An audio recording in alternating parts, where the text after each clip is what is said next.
Ako mga kababayan, kumusta kayo dyan? Sana okay lang kayo. Papalinis ako ng ngipin. Last na palinis ko yata Feb pa. Feb, March, April, May, June, July, August, September. 6 months? 7 months? Parang ganun. Sayang may benefit. Nagbabayad ako ng insurance dun sa insurance company insurance. Pwede ko gamitin, diba?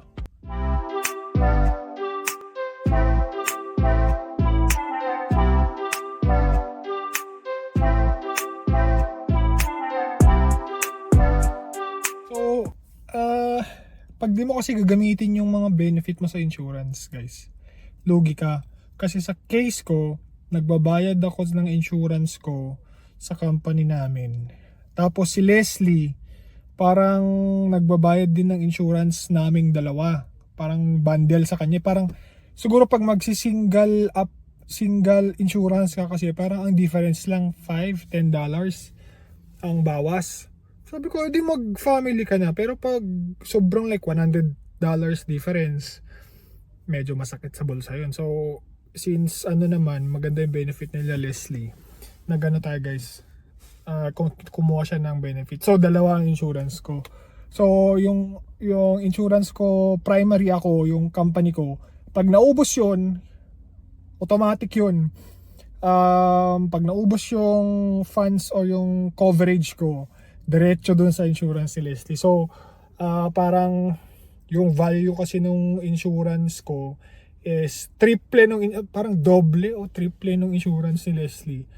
So, parang parang yung value ng coverage ko is laging 3 times kay Leslie. Yan, o 3 times or 2 times. O example, yung glasses, ang insurance ko lang talaga is parang $200. Tapos yung kay Leslie, 300. So almost $500 na yung total insurance ko for glasses. Oh, almost times 2 nung sa akin. So nakikigamit ako kay Leslie ng insurance. Binabayaran namin yun, guys.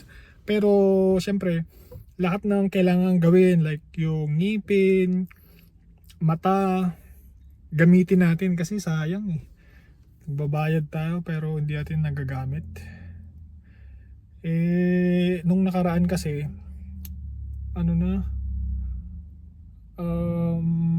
tapos na si Leslie, may surgery na ginawa dito, binunutan yung ngipin niya, tapos tinahi, tapos may nilagay, tapos papalitan yata ng, hindi ko alam kung anong tawag doon guys, basta may ipapalitan yung ngipin niya kasi parang natatanggal yung dito eh. So papalitan na lang ng mas maganda. Syempre it costs, may babayaran din kami.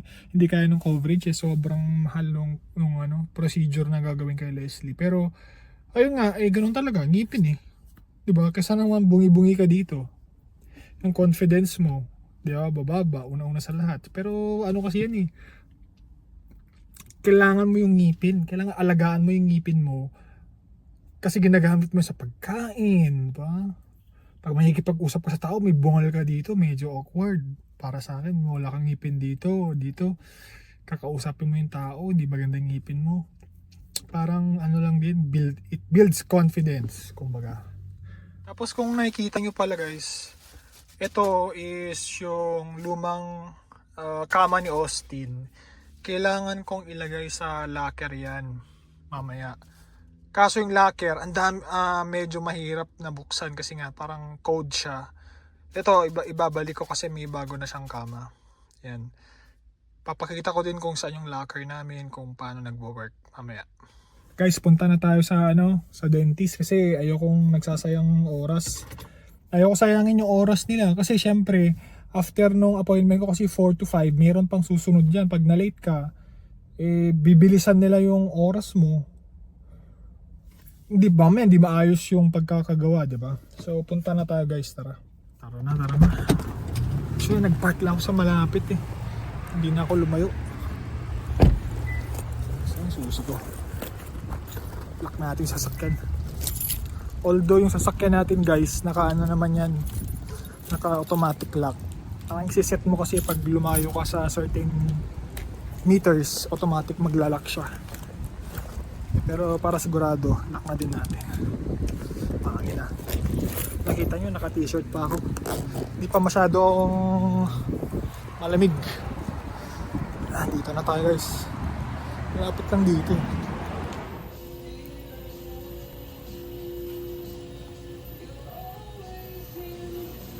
Ay nako, tapos na guys. Basta tayo mag-cleaning. Ang bilis. Siguro mga 1 hour ang appointment ko, diba? Siguro mga ano lang. Total cleaning niya, siguro mga 20 minutes. Kasi mga 4:40 tapos na ako. Kasi chinek niya pa, nagganon-ganon pa. So 20 minutes lang. 20 minutes lang sa boat ng ngipin. Ang bilis, diba? Yan ang advantage daw, sabi nung naglinis sa akin, pag inaalagaan mo yung ngipin mo. Like sobrang alaga guys. Kasi sa akin nagtutoothbrush ako, diba? Toothbrush, tapos nagwa-water floss, tapos nagfo-floss ka. So tatlong linis ginagawa ko. Tatlong linis.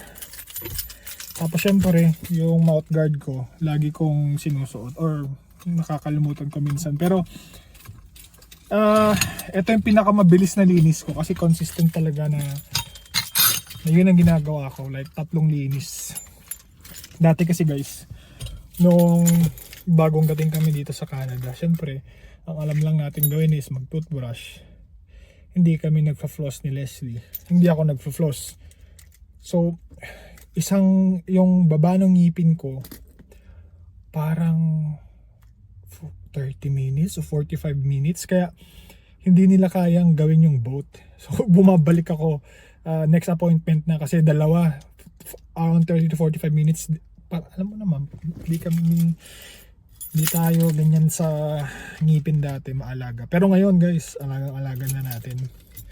Alaga na natin ang ngipin natin. Kaya yung linis niya is 20 minutes tapos na. Tapos next appointment natin is April na.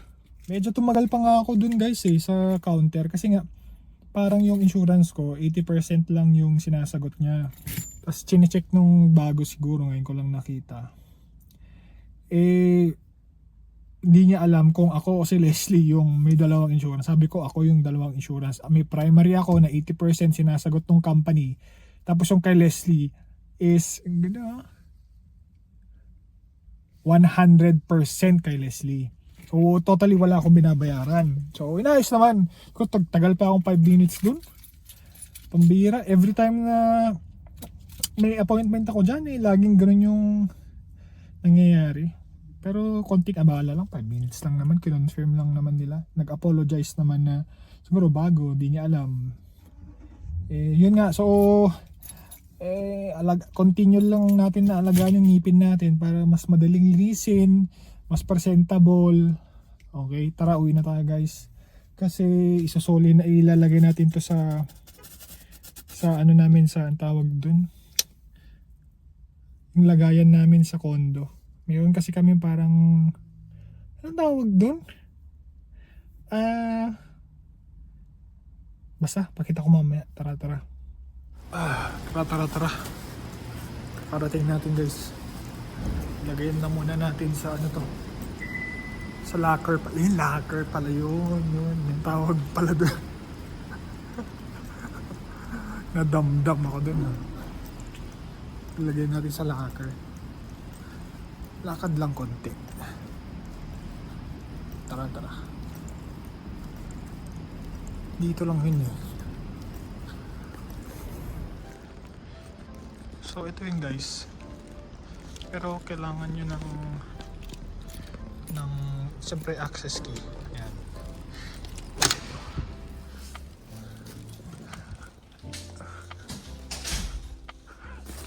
So ito yung locker. Yung iba hindi gamit yung locker, sayang.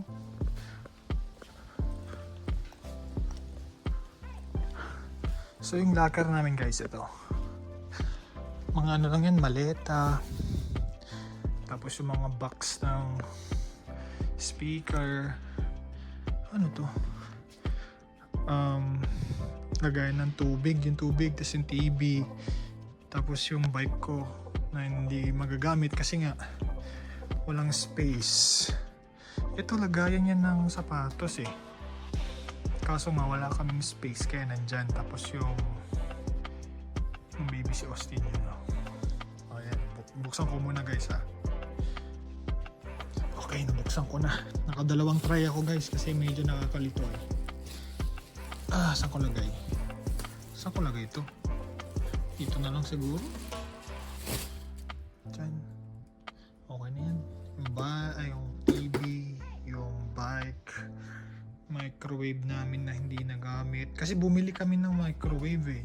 Meron ng microwave doon sa condo. So, oh well. Sayang, di ba? Hindi naman sayang. Na ano lang, na stock lang. Kung may bahay na kami yan, pwedeng gamitin yan. Okay, tara, lock na natin. Tara. So, yan yung mga ano guys, yan yung mga paglilipat kami next year. Yan yung mga ililipat namin. Hindi kaya ng isang araw yata yan eh. Pero tignan natin, next year pa naman yun, mga early this year, lipat kami ng condo kasi kailangan namin ng mas malaki at mas mura. So tara, balik na tayo sa condo. Bye!